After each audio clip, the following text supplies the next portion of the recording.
A mentor once told me many years back that if you learn how to find great deals, then you will make a lot of money. When you look at the entire real estate industry, it really is focused around the deal and the transaction. So I suggest you become a great deal finder because that will allow you to execute any strategy that you want within real estate and certainly will help you find your first rental property. The most traditional way to start finding potential rental properties is to connect with a real estate agent or broker. It seems like everybody and their mother knows a real estate agent, so it's not that hard to find someone who's licensed in your state to sell real estate. However, I will tell you from experience that 9 out of 10 real estate agents do not understand investments and particularly rental property investments. Ironically enough, real estate agents don't usually buy what they sell. If you're going to work with a real estate buyer's agent to help you find your first rental property, then you want to take the time to find an investor-friendly real estate agent, primarily one who owns and manages properties themselves or is part of a brokerage or a team that specializes in investment properties. You might be surprised at how many real estate agents have no idea what they're talking about when it comes to finding a great investment property. One of my favorite ways of finding an investment-focused real estate agent is just looking at Redfin or Zillow and finding the fixer-upper or rental properties that are listed there, and then contacting the listing agents of those properties. After some research, you might find that they're an agent who consistently has investment deals available. Another way to find an investment-friendly agent is to talk to property management companies in your area. Sometimes they get referred property management clients by real estate agents who sell income producing real estate, so they may be able to give you a referral to an active agent who specializes in acquiring rental properties. I also think one of the best things to do when you're starting out in real estate is to attend Real Estate Investor Association meetings and start networking with the people there. I can't recall the last RIA meeting that I went to where there weren't at least a handful of agents there who were looking for more clients to do deals with. However, if you want to become an ultimate investor, you're going to have to learn how to find your own deals and analyze deals on your own because at the end of the day, you're the one who's buying the property and no one's ever going to pay more attention to your investment than you. The number one source of properties that I personally use to acquire real estate for my portfolio, which has resulted in millions in gains, is the multiple listing service, or the MLS for short. This is essentially the database of real estate listings that are available in every market around the country. I'm personally a licensed real estate agent in California, so I have access to the MLS in the state that I'm licensed in. However, I've acquired properties in over 12 different states, and I don't have direct MLS access in all of these markets. So I use websites like Redfin and Zillow and Realtor.com to find deals on the open market, and I suggest that you do too. You can simply go online right now and start looking at properties in your market. Here at Real Estate Skills, we have a proprietary process called the MLS offer system, which is one of the main components to our Ultimate Investor program that we teach our clients and students all around the country. Our program helps separate the amateurs from the professionals who are getting deals done and making money in real estate. Whether you're looking to wholesale real estate, fix and flip properties, or buy and hold deals, you absolutely must have the MLS offer system in your arsenal.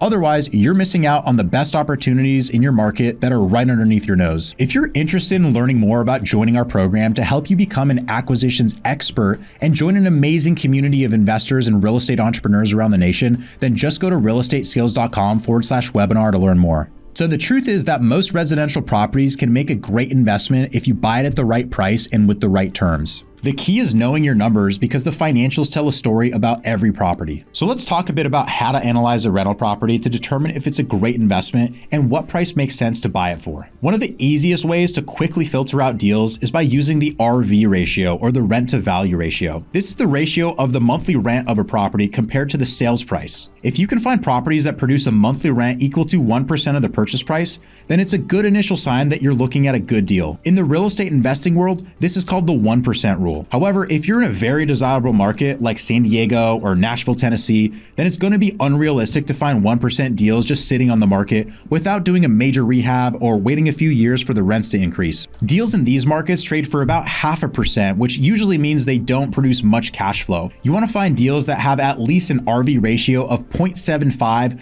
ideally closer to 1%, for them to potentially cash flow. But this metric doesn't tell the full story, and you have to dig deeper before you decide to pursue a property. There are dozens of other ways to look at a rental property to determine if it's a good deal for you. However, the most important concept that you should be learning at this point in your real estate journey is cash flow. Cash flow is simply what's left over after you take all of your income generated and subtract all of your expenses. So in other words, Let's say you generate $5,000 per month in income from your rental property by renting the unit. You can't just pocket that $5,000 in rent and assume it's all profit. You're going to have expenses such as your mortgage payment, which let's say is about $3,000 per month. You're also going to have property taxes, which might be, let's say, $400 per month. You'll also have property insurance, which for this example, let's say it's $150 a month. But that's not all. You may also have expenses such as property management fees, which usually range from about 6 to 10% of the gross rents collected. So let's say that costs about $400 per month. Then you also want to budget for maintenance, which you can project is about 5 to 10% of the rent. In this case, let's say it's about $250 per month. You might also have utilities, HOA fees, landscaping, as well as other costs involved in owning the rental. But when you add up those expenses, in this case, they equal $4,200. So after you collect $5,000 in rent and pay your $4,200 in expenses, you have $800 in excess cash left over. And that is the beautiful thing that we call cash flow. And this is one of the best aspects of owning rental property. This is the net income that you're earning every month from simply being a landlord. No boss, no 9-to-5 job, just passive income. So you might be asking yourself, how the heck am I supposed to know how much a property is going to rent for? There are many tools online that can help you automate this process, including rent estimators on Redfin and Zillow, as well as a website called rentometer.com. You can simply Google search Zillow Rent Estimator or Redfin Rent Estimator, or just go to rentometer.com, and they essentially serve the same purpose. However, you're probably going to get a different number from each one of these websites, so you have to make your best judgment when determining what you're going to use as your rent projection. It's always good to have a best case and a worst case scenario when you're running your numbers to make sure that you're not too far off from what your property will rent on the open market. As you become a more sophisticated real estate investor, you're going to use real estate comps to more accurately project the rent on any given property. What I mean by this is looking at actual rental listings in your market that are on the internet being advertised for rent. When looking at these, you can also tell how many views a listing gets, how many contacts it gets, as well as how many days on the market it's been active, and if there's been any price reductions or maybe even price increases since it went live on the market. In a nutshell, you want to become experienced at looking at comparable rentals, properties in similar location, condition, size, bed bath count, and ultimately compare apples to apples with a property that you're considering to buy as a rental property. This will ultimately help you come up with a more realistic projection of what your rental house can get on the market without being too aggressive, but also not being completely under the market. It's your job as a real estate investor and property purchaser to become an investigator to truly understand what income a property can produce, as well as the expenses that a property will incur. As for the expense projections, you can start by asking the seller or their agent to provide you with a profit and loss statement, utility bills, receipts, or really any other proof of expenses about a particular property. When you get to understand properties in a given market, you can become very quick at predicting and estimating these expenses so that you don't have to talk to a seller or an agent for every property that you're analyzing. Investors often use percentages to estimate what portion of the rent will be allocated to cover certain expenses.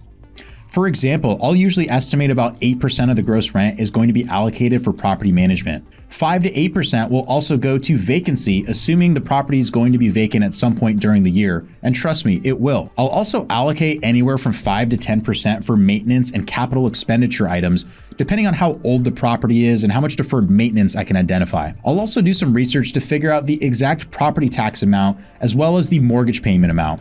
It's very easy to find out how much your mortgage payment will be by searching Google for a mortgage calculator, typing in your purchase price, interest rate, and down payment, then you'll be quickly able to find out how much that will amount to. So once you've determined how much your property will rent for, as well as your monthly expenses, then you simply subtract your expenses from your income. This will give you your net cash flow on a monthly basis, and then you simply multiply that number by 12 months to arrive at your annual net cash flow. Once you've figured out how much cash flow your property produces every single year, congratulations, you're really starting to understand how income real estate works. However, it doesn't stop there. Let me ask you something. Would you be satisfied if you were making $5,000 per year in cash flow, but you had to invest $1 million of your own cash in the property to get that amount of passive income? I'm not sure about you, but I definitely would not be satisfied with that. That would be a horrible return. So while any passive income is fantastic, we also have to consider the amount of cash we put into the deal to achieve that level of net cash flow at the end of the year. This is where we arrive at one of the most important financial metrics that I'd like you to understand at this point in your journey.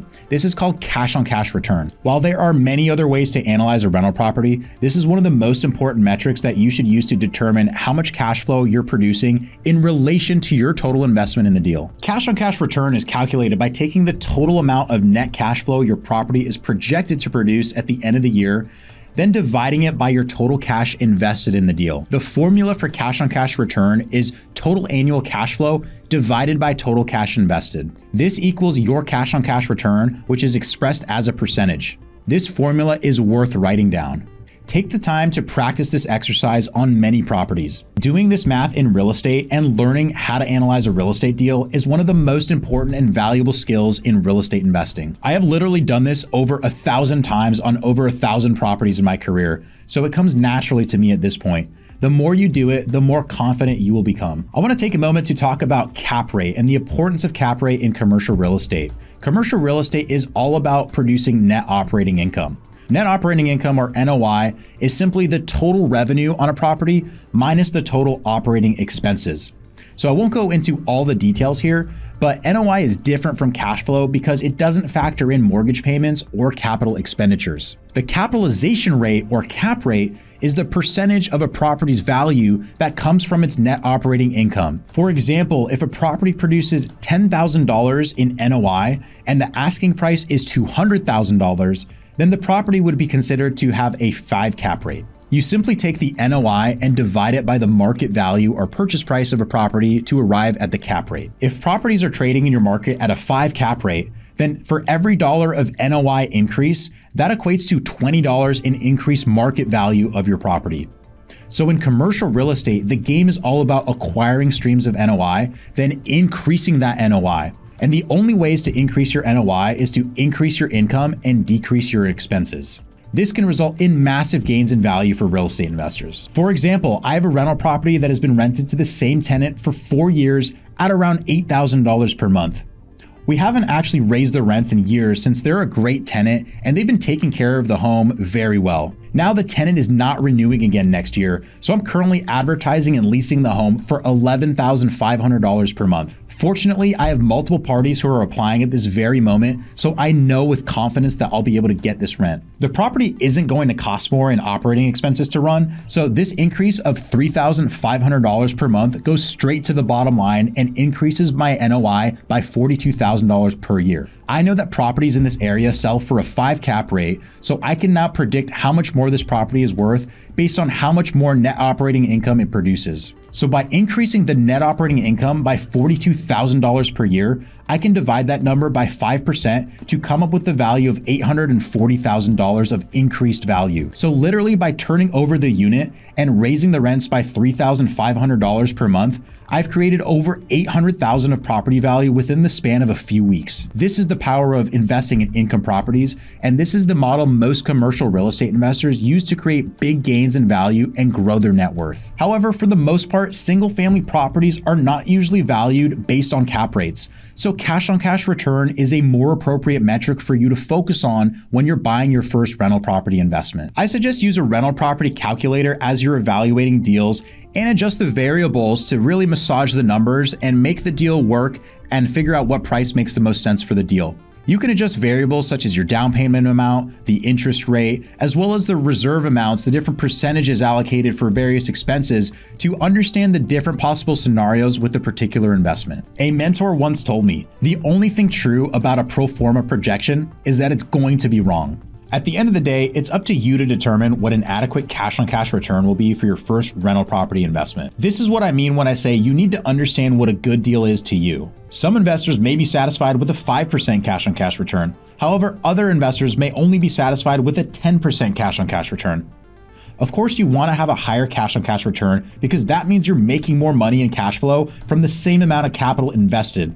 But as you get familiar with your market, you'll start to understand what is reasonable and realistic for properties trading in your area. Typically in markets that have higher appreciation potential, like where I live and invest in San Diego, California, you can expect to have very minimal cash-on-cash return and potentially even negative cash flow in the first year or two because people are expecting that rents and values will go up more significantly over time. Investors also consider buying investments in these areas more safe because you're buying in cities that have very scarce inventory and extremely high demand. Therefore, the prices get driven up and it's unrealistic to expect to get double-digit cash-on-cash returns immediately as soon as you buy it. However, in other markets, such as in much of the Midwest, you can easily find high cash flowing properties even into the double digits, higher than 10% plus cash on cash returns. However, in these markets, you can expect to have lower appreciation because you're getting higher immediate cash flow. And if these properties do increase in value, it'll be at a slower pace than a true appreciation market. Over my career, I've invested in both high cash flow markets and appreciation markets, and I would suggest that you do both. However, for your very first rental property, I would not ever recommend that you buy a deal that does not produce any cash flow immediately, because that can produce stress on a regular basis when you're having to pour into the property every single month just to keep it afloat. I would rather have your first experience buying a rental property be an easier one that allows you to more than cover your expenses and even put some money in your pocket every single month while you wait for the market to do its thing, let property values go up while your mortgage gets paid down. This increases your net worth and ultimately prepares you to buy the next one.